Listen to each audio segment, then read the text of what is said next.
It feels like as if I got dunked down into this muddy swamp. I'm unable to breathe or move or anything like that. It just felt so suffocating.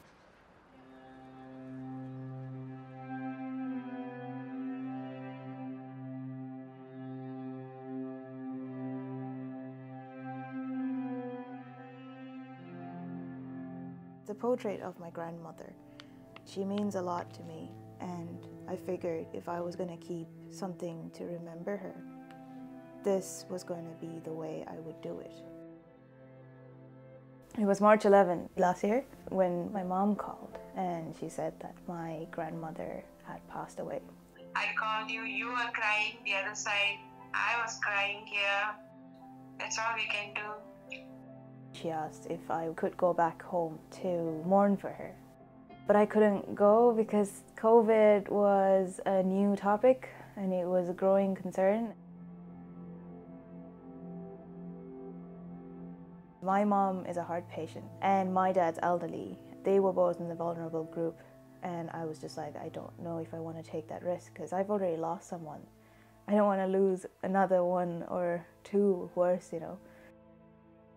And Patti loves you so much. Since the day you left the island, she missed you so much. She always tells me she wants to see you graduating there. She talked about you to everyone who visited her.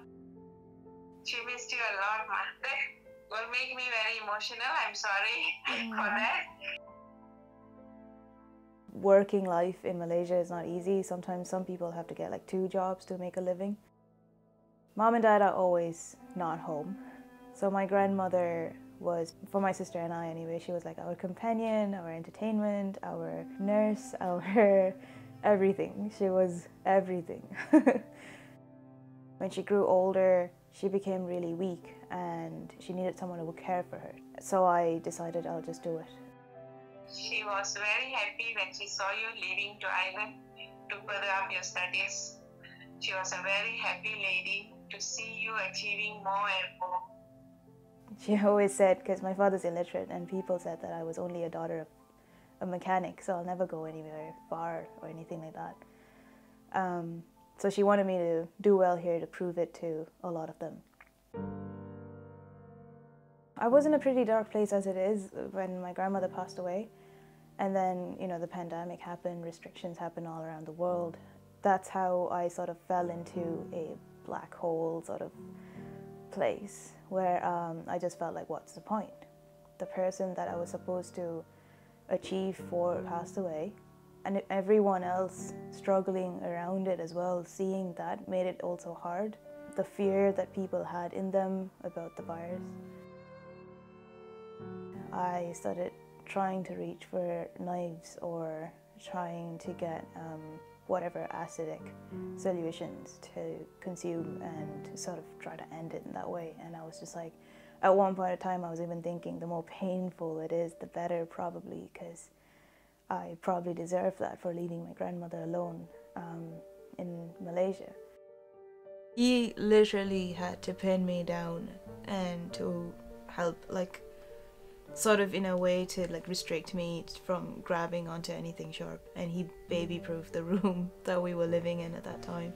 No sharp objects whatsoever. Like, it was hard seeing you in so much pain and seeing you struggle so much, but I knew you'd come through the other side. I know how strong you are. All I can really do and be there for you and keep telling you that, like, it's worth it. It's worth getting through all this, and you know, if you take it step by step, you know, each day as it comes, you'll get through it eventually, and that's kind of what we're doing now, isn't it? He was the one who kept pushing, saying, you need counselling, you need to talk about this to someone. He's definitely the reason that I'm alive. He's an angel. I know it's cheesy to say that, but definitely, you know, when someone saved your life, when someone saves your life, you would say that they are your angel.